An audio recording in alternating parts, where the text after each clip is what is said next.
চোখে মুখে অন্ধকার, বাঁচার কোনো উপায় নাই, তখন এই দোয়াটা পড়তে হবে। এই দোয়া পড়ে আল্লাহর কাছে ফরিয়াদ করলে বিপদ মুক্ত করবেন কে? এমন বিপদ মাঝে মাঝে হয় না, দেয়ালে পিঠ থেকে যায়, চোখে মুখে অন্ধকার, কি করব দিশা খুঁজে পাই না, এরকম হয় কখনো? হ্যাঁ, আপনাদের হয়? হয় না? তো জান্নাতে আছেন আপনারা। হয় হয় এরকম হয়েছে না যে দেয়ালে পিঠ থেকে গেছে, চোখে মুখে অন্ধকার, কই যাব, কি করব, বাঁচানোর কেউ না, এরকম হয়েছে কখনো আপনাদের? যদি হয় তাইলে এটার সলিউশন বলবো, না হইলে তো এগুলো বলে লাভ নাই।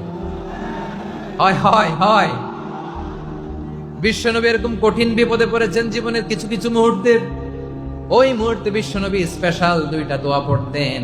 এই দোয়াগুলো আপনাদেরকে জানিয়ে দেয়। বিশ্বনবী বলেন, কঠিনতম বিপদে যখন পড়বা, দেয়ালে পিঠ থেকে যায়, চোখে মুখে অন্ধকার, বাঁচার কোনো উপায় নাই, তখন পড়বা লা ইলাহা ইল্লা আনতা সুবহানাকা ইন্নী কুনতু মিনাজ জালিমিন।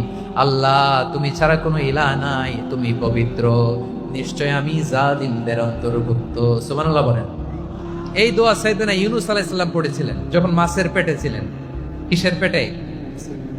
এবং অনেক মুফাসসিরিন একরাম বলেছেন, অনেক আহলুল ইলমরা বলেছেন, এটা হচ্ছে ইসমে আজম। ইসমে আজম এমন দোয়া যেটা দিয়ে দোয়া করলে আল্লাহ দোয়া কবুল করে, কিন্তু এটা কোনটা, এটা নিয়ে ইখতিলাফ আছে। কোন কোন আহলুল ইলম বলেন এই লা ইলাহা ইল্লা আনতা সুবহানাকা ইন্নী কুনতু মিনাজ জালিমিন, এটা হচ্ছে ইসমে আজম। সাইয়েদনা ইউনূস আলাইহিস সালাম পড়েছেন। আপনারা পড়েননি? তুফান হইলে পড়েন না? আমাদের এলাকায় তো এটা খুব, এটার উপর ব্যাপক আমল আছে। পটুয়াখালীতে কি অবস্থা বলেন?